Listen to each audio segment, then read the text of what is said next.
এটা প্রায় আজকে থেকে ২০ বছর আগের কথা, যার পরিণাম এখনো রাতুল নামের একটি ব্যক্তিকে ভোগ করতে হয়। কিভাবে? তাহলে চলো এটা জানার জন্য আজকের ভিডিওটি শুরু করি।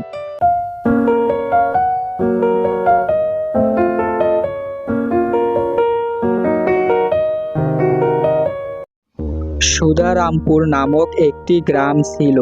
সেই গ্রামের নদীর পাশে একটি ছোট্ট ঘরে একটি ছোট কৃষক পরিবার বাস করত।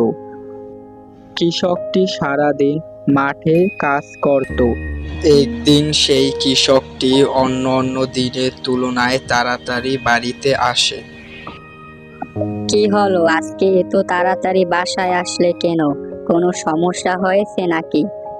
আরে না, বাহিরে আজকে অনেক গরম পড়ছে, তাই ভাবলাম একটু বাসায় গিয়ে রেস্ট নিই। ও তাই বলো।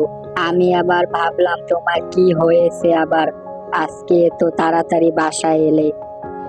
আরে না, তুমি এত চিন্তা করো না, বাহিরে অনেক গরম পড়ছে, তাই ভাবলাম বাসায় এসে একটু রেস্ট নিই। এই আর কি, তেমন কিছু না। তা আমাদের রতন মানিক ঠিকভাবে পড়াশোনা করো তো, নাকি মাঠে ঘাটে শুধু খেলাধুলা করে বেড়াও? ভালো করে পড়াশোনা করবি, ঠিক আছে?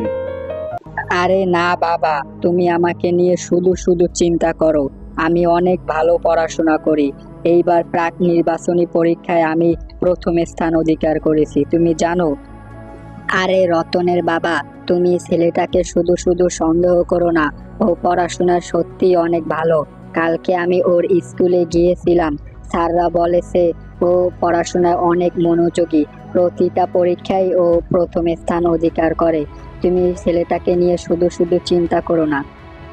বাবা, আমি বন্ধুদের সাথে তাহলে খেলতে গেলাম, সন্ধ্যার পরে এসে আবার পড়তে বসবো।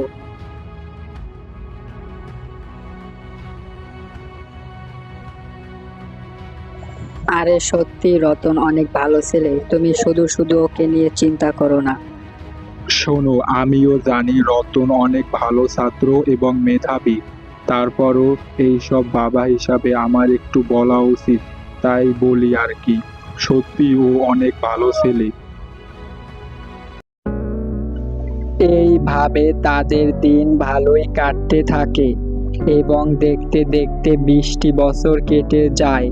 ততদিনে রতনও আরো বড় হয়ে যায়।